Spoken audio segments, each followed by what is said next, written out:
Thank you so much, dearest Komal and Cecilia, and to everyone who has traveled far or near to be here today. It is really amazing to see this vantage from where we're sitting.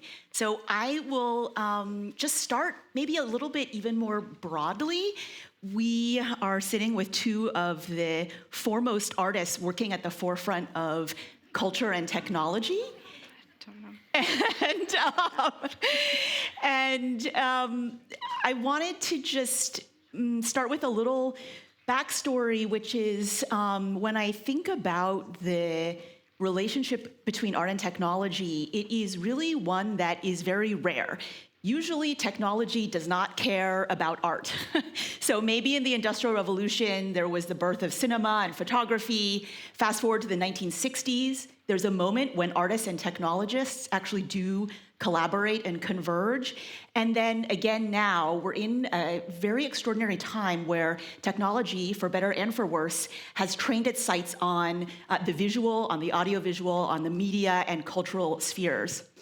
And I think back to my own mother, actually, who is a mathematician.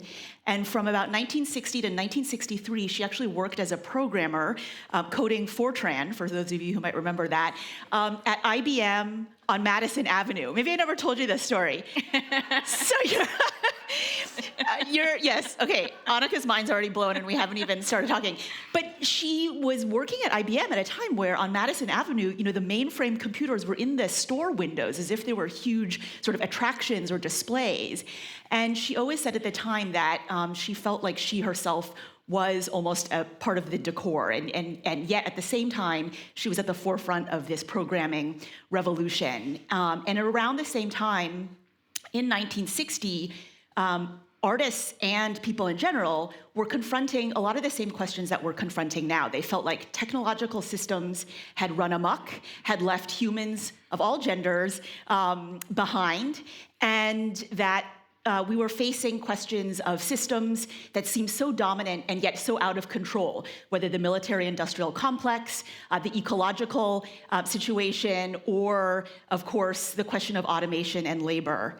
And it's also in 1960 that JFK, President Kennedy, gives this famous speech where he says, "Automation is the single biggest threat facing humanity today." So I like to think that, again, a theme of this talk has been history, but also the future. And I'd love to ask Anicka and Sasha, it is unusual, first of all, for an artist to become deeply involved in the first place, but deeply involved in technology. How did you start to engage? And where do you see this moment, in the relationship between art and technology? Okay, first of all, I was given a mandate over lunch to spice things up a little bit this afternoon. Not from me. Do we want that? Not from me. Definitely not from Michelle, but from maybe a few people in the audience. No, I mean, things are always spicy over here, right? So art and technology. I have to make a few disclaimers in order to respond to that properly. I'm not an expert. I'm not an expert on anything, really. You are. You are. I'm not. And I think that allows me to be, have an interrogative kind of mind and not take things for, face value and not be too attached to my own knowledge and expertise. Mm-hmm. And I see that, and then that allows me to just have a wider scope and really, kind of demand, just better ideas, better, systems, better protocols, and all of those things. And I think that as an artist, maybe that's probably one of the best functions that I can mm-hmm. offer, mm-hmm. Civilization is not get too attached to my own importance and my own ideas and my own expertise or something like that. So then I do kind of inoculate these spaces of technology and AI and science and, approach things in a way where I don't take things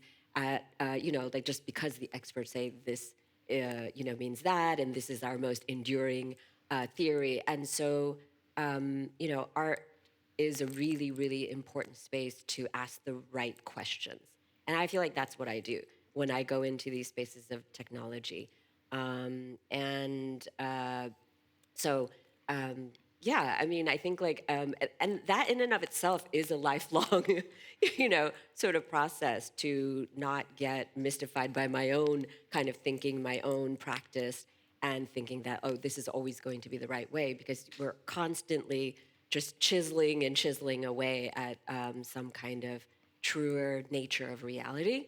I think that that's a lot of my motivation when I enter these spaces of AI and technology, and we can probably unpack that more as we progress. But Sasha?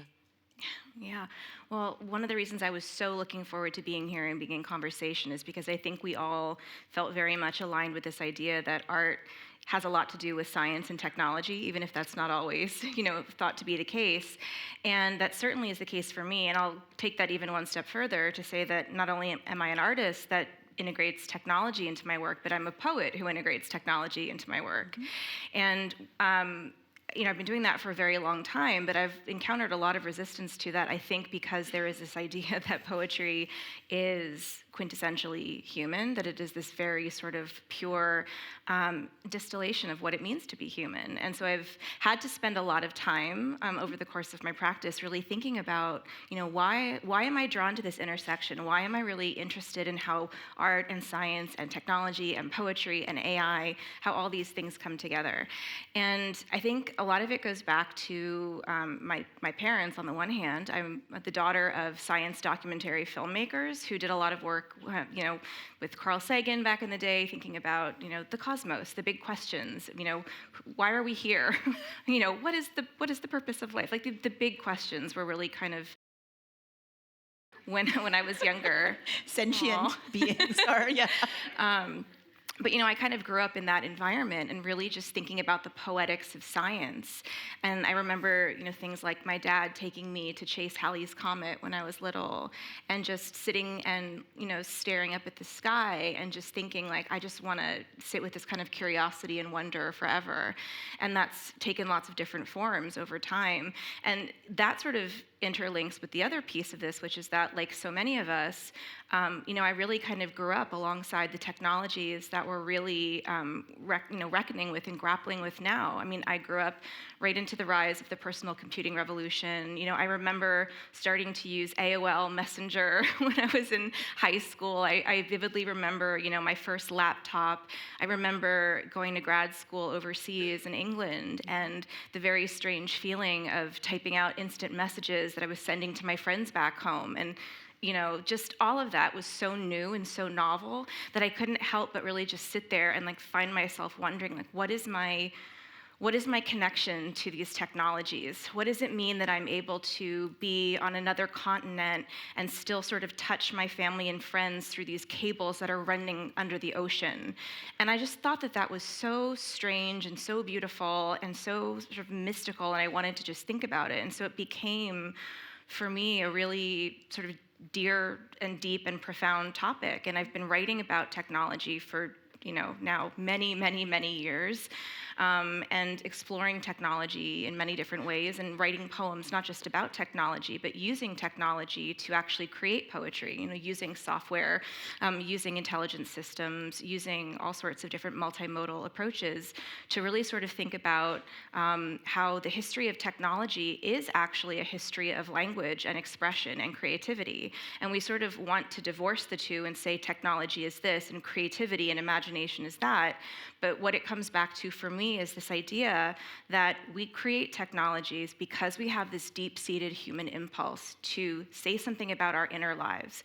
And we want to take something that we feel or that we know, and we want to share it with other people. And technologies are the ways that we do that, whether that's art or language, any of these things. And so that's what really gets me excited. And this moment that we're in, as these technologies of expression are rewriting so much of what it means to be human, I can't think of anything more fundamental for me as a contemporary poet and artist to be thinking about and spending my time grappling with. Yeah, I think, we've been talking a lot today actually about questions of action and of speaking up and of dialogue. But you both actually deal with realms where the normal modes of, let's say, speech or action don't apply. Like, what if things are happening, events that humans can't perceive, at speeds that human can't perceive? What if cognition is happening somewhere that, we really just actually still don't understand in a black box? And Anicka, we're seeing actually images just cycling through of both Anicka and Sasha's work. And I think you can already see it's so fascinating. Anicka, you've been working in large part with the way that technology means sensation, whether it's scent and smell or sculptural forms or orbs that are literally moving in space and reacting to the air currents and scents around them. And you often tie that to historically or socially specific sites. Like one of my favorite early works of yours, I think, deployed the scent of a Gagosian exhibition of the work of Urs Fischer. And Sasha, you work with language and not only poetry, but also now generative AI and large language models. And so I wondered if you could talk a little bit more about, both of you, the way on the one hand, you're working with what turns out to be the forefront of AI based on natural language processing, which is large language models. And I'm also a layperson, so we can, break it down as much as you want to. And then also on the other hand, what's really at the cutting edge of AI right now, which I think both of you are exploring, which are AI models that are taking into account spatial perception, world models, not just language, but actually the physical input that we're all experiencing every day, every second.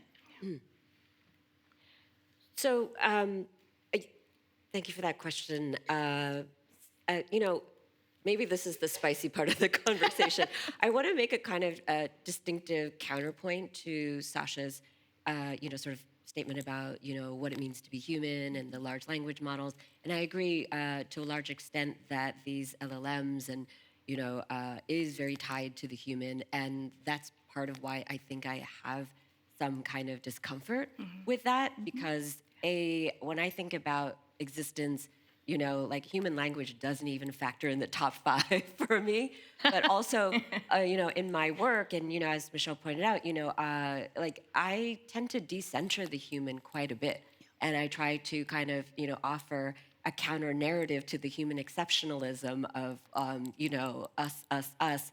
And part of that is that motivation comes from understanding that we have a very limited understanding of existence and reality because of our embodied, senses and our, the way that our consciousness, functions. So I'm interested in different kinds of consciousness and different kinds of intelligence, which is not to say that I'm trying to create a pecking order around that. But if I'm, again, too attached to the human, aspect of, how I'm perceiving the universe, then I might miss out on quite a lot.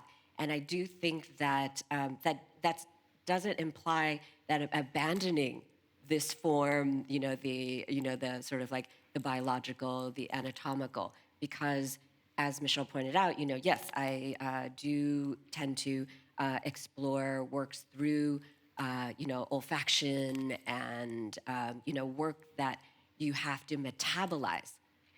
Metabolic art, shout out to a genre that's very misunderstood and underappreciated, but art that you have to ingest with your body in order to become, to activate the work, but also to become an active participant. So you're not this passive, viewer, that you become also then, inoculated and a part of, the process and the, the work itself.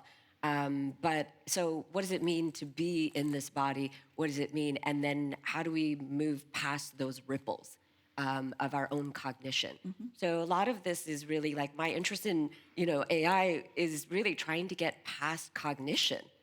And that may sound kind of contrary to a lot of what the narrative around AI today is, knowledge and cognition, but I'm really, really interested in getting past all of that and really trying to see if there's a kind of, another paradigm that we can access. And we'll get into that a little later. Yeah.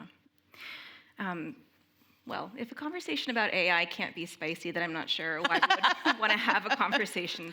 But I mean, that being said, I actually don't think we're that far apart on this. I think, to take a step back, I mean, I came to AI, from the point of view of an English language and literature major. I mean, I'm not a comp sci person. I'm not an AI person. I'm not a data scientist. I taught myself how to code because I was interested in natural language processing. I learned about AI because I've been reading, Ursula K. Le Guin and Madeline L'Engle since I was little, and I was fascinated by, thinking about language across species and thinking about alternative intelligences. And so all of that kind of led me to the point where I started learning about natural language processing in 2017. And essentially, just to break it down, like natural language processing, which is powering so much of the generative AI that we see exploding and proliferating today, is rooted in systems that are able to parse human information and learn from it and then respond to us in a way that we recognize, which is not to say that it's speaking human language, but it's learning a lot from our examples and from our data. And so as someone who has been writing my entire life, I love nothing more than words. Like, I love writing, so I never want anyone to think that I'm using AI to outsource the thing that is my greatest source of joy and pleasure in life. But it was because I love working with words that I started to look at what was happening with these large language models and to kind of read academic papers and read studies from places like Google talking about how machines are now able to comprehend our language and respond to us this way. This just sort of made me stop and think, well, what does that mean for me as a writer and as an artist? What does that mean about, the future of this area that I love so much, but also what does it show me about myself as a human being? What does looking at this system show me about my own processes of inspiration and cognition? And so that's been really, really fascinating for me. And I think the more that I've gone into it, the more that it's teased out for me about how complicated language is. I mean, how complicated AI is, because I see AI as part of the spectrum of language, really kind of originating from the human impulse to make sounds in order to express ourselves. That was the dominant mode of communication for a long, long time. And then we sort of moved from orality to literacy, and that was a radically new way of understanding ourselves and the world around us as different, as the leap from literacy to generativity promises to be. And so I really see generativity as the extension of that, and these new ways of sort of saying, well, literacy is not the end-all be-all of how we talk to each other or how we understand ourselves or how we become conscious. It's really, sort of highlighting for us that language is always evolving, that it is, always becoming other things, that it can be sensory, it can be, many other things beyond just us making these weird little shapes on a piece of paper. It was something very different from that for a very long time. Our moment of literacy is actually quite small in the grand scheme of things. And so I'm very preoccupied with, where are we going? What kinds of new sensory organs does this allow us to perceive the world around us with? How does this potentially allow us to look inside ourselves and communicate with our own cells, with our biology, with the insides of our bodies, the things that we don't know at all? How does this allow us to communicate, with the 90% of our brain that we just don't know how to use? So I think there's something really interesting about how this begins to open up vast new possibilities for language, but I use language like very broadly. It's not literally like text-based art. Yeah, it's interesting because I think you're both outlining, these massive shifts in essentially how, the conditions under which we're living, and they're going to happen. They're happening right now, right? So I think that's part of it, where these advances are occurring. For example, you're outlining. Artificial intelligence at one point was really about learning and classifying, like how good is AI at saying, well, that's a pink flower or that's a round table. It's still not totally great at that, by the way. But then it leapt to a period, a few years ago, where AI can now say, I'm learning from all of this, and now I'm going to produce my own flowers and my own table. And so what does that mean? And also for both of you, that has often meant working in spaces that are not normally accessible to artists, that are actually also heavily gendered. And, you know, to spice things up, I could invoke the term tech bro, but but I wondered if you could talk a little bit about your experiences, like making work. Like Anicka, I know you're working with this digital brain startup right now. Sasha, you're also often working with corporate R&D labs, or working with very high-powered artificial intelligence models that many of us don't actually have access to the source code for. So maybe you could talk a little bit about inserting yourself into those spaces, or actually opening those spaces up. It's definitely, these doors are not swinging wide open for people who look like me. They just don't. I don't have sponsorship from, some corporation or anything. And it's been like a very long tunneling for decades. Not that I had some singular goal or some sort of apex, sort of like space that I was trying to get to. But, you talk about AI, trying to articulate these flowers and, and then making their own kind of flower arrangements or something. But my question to AI is, does it understand what flowers are? Does it understand what colors are? Does it understand the aroma that it gives off? Does it understand the entire, sort of like system and the network of like where flowers, fall in the kind of, the world of, horticulture and botany and everything else, and pollination and everything. So, I mean, it can tell us a lot of information, but it doesn't, I don't think it really understands that. And I realize I'm probably trying to roll two rocks up, two separate rocks, the gendered rock and then the cognition rock. But I think that there is a parallel there. It's just like, I don't wake up thinking, oh my gosh, the inequities of being a woman, especially in these tech spaces. I don't think about that, but it's just evident. You go to these, these companies or these spaces and these startups, and you're often the only, female person there, or at some kind of decision-making level. So that is definitely just baked into the culture. How do I negotiate that? This is maybe not going to be the easy response to that, but rather than being too attached to equality, as a kind of, position, I, like everything else in life, to try to practice more equanimity, where I'm not vacillating between these, these two poles of deeply craving something or deeply having an aversion to something. And that's usually probably a really good place to enter these startup rooms and any room for that matter. But I do think that, the more that people like us are, making the work and insisting on, a certain sort of, kind of conditions and standards, of course, things can only get better.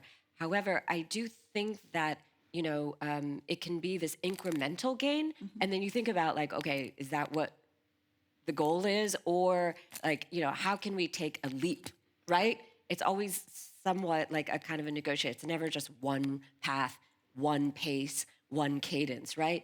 So I think that I tend to be very,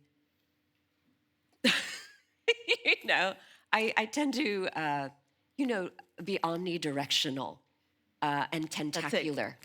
Multi-species. Yeah, and then I evoke all the tentacles and all the, the different species, and never really being too much dogmatic and like, this has to be this way, and I'm doing it for all the other, because it just, I don't really think that having an attachment to these identities is really going to liberate me or anyone else. Well, it's interesting because we are on the cusp of being massively disrupted as a species in the first place. So it is, and I know, Sasha, you've thought about these kinds of really existential questions. Yeah, and by the way, tentacular is a great word. I love that. Well, yeah, I mean, well, to kind of tag on what you were asking and then segue into that, I mean, I've definitely found myself being like the odd one out in many of the rooms I've walked into. I mean, whether that is because I'm, a literature major engaging with AI. Back in 2018, that was a very weird thing. Now it's becoming more common, but it wasn't back then. Being a woman in these rooms, I've done a lot of work not only with intelligent systems, but also with blockchain, because I really am very interested in the intersections of multimodal art making and media art production and conservation, and the conceptual nature of media art, and how blockchain can sort of be a next gen printing press for someone like me who wants to write literature that doesn't sit still on a page, or that doesn't fit conventional ideas of what language should be. And that's a very male dominated culture. And I think I've stayed in these rooms first and foremost because these are things that fascinate me. And that drives what I do. That's like, that really is the reason why I do what I do, is because I want to follow my curiosity and follow my interests, but also because I really see these as opportunities for us to shape systems that are otherwise going to be defined for us. And the choice is either stick my head in the sand and say I'm not going to engage with it because I have a problem with how it's being done or what these applications of techno-capitalism are, or I can say these are my imaginings or my hopes or ideas of what I think we're actually talking about when we talk about AI, and then I can try to to do what people have been talking about here today, which is to build our own table and kind of tell stories that I don't see being told. And I think that's really, really important, because we see what happens when dominant narratives take over, and it's really disheartening. I know we talked about it before as well, but it's really disheartening to sort of see the idea of what AI is being calcified in the way that it is, when AI is such a broad, AI is like saying art or saying humanity.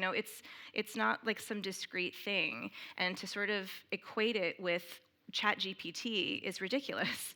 And I really think like that's what we're trying to embody in a lot of the work that we do. And by the way, many women artists who are engaging really profoundly and importantly with AI are really trying to sort of create different narratives about what the future might be like if these technologies are utilized and nurtured and cultivated and nourished in different ways, and to really think about it not as a technology to generate slop, but as what it really is, which is a connective technology, a coordination technology, a way for us to really understand each other deeply, not just to talk to each other, because we know that language is a very faulty interface, but to be able to sort of understand from the point of view of the larger human organism what it means to be a human here and now, grappling with everything that we're grappling with.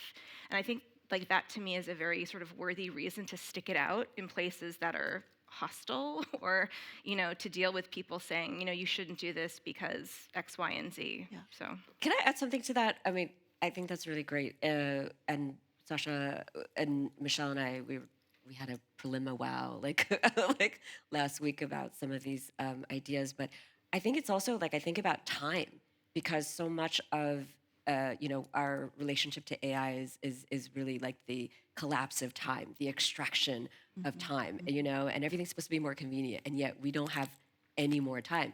And so when I'm interested in soil science, and soil science is about deep time, it's about geological time, it's about microbial time, it's different time scales.